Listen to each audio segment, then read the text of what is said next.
Hello all, I'm Shilpa Pimpalkar, working as Assistant Professor in the Department of Computer Engineering at AICMS Institute of Information Technology Pune.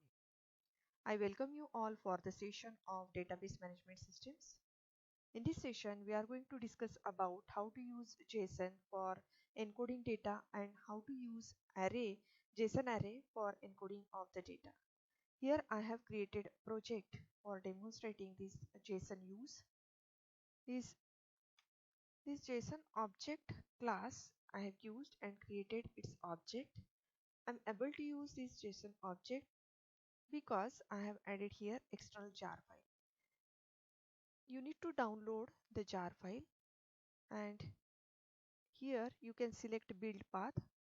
In add libraries, I need to select add external jar files,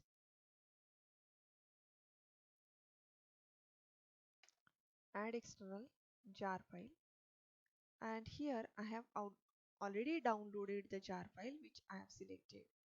This is jar file org.json.jar, which is available at C users admin, and in downloads it is available. I have added that. I have already added that. Whatever location you have, you can select that jar file and you can add through this option, add external jar. So I can show you C users admin, and in downloads you can see that jar file org.json.jar file. I have added that, already added, so I'll not add it again. Once you have added that successfully, you can see here you can use this JSON object and put method. This is required for encoding. You are initializing these values, key value pairs, with this particular object, JSON object. And here I have created another object array, which is a JSON array type, where I can encode these values: email, phone number, city, area, and state. These are key value pairs which are added. Now, one important point you can note here, JSON object dot put. I'm using here JSON object. There are two objects. Please listen this carefully. And JSON object and array. In this object, I'm adding array. In JSON object, I'm adding this particular contact array. This contact is user defined a key. It can be anything. And this array I have constructed here. So as per your requirement, you can encode this particular object with specified key value pair, and I'm adding this particular.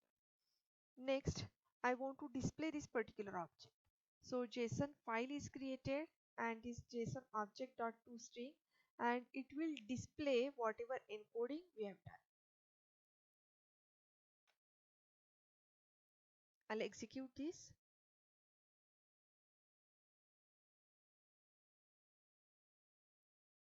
You can see here this JSON file is created. Contacts is added as email ID, phone number, city, area, and remaining other attributes are also added here, that first name, last name, country, place of birth.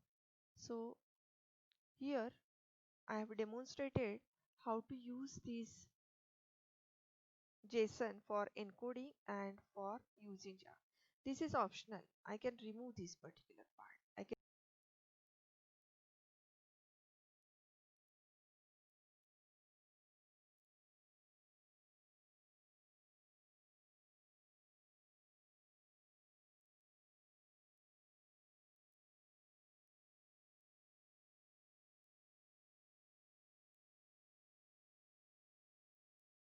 So as you can see here, this part is optional. If you want to write into the file, you can use that. Otherwise, you can directly display.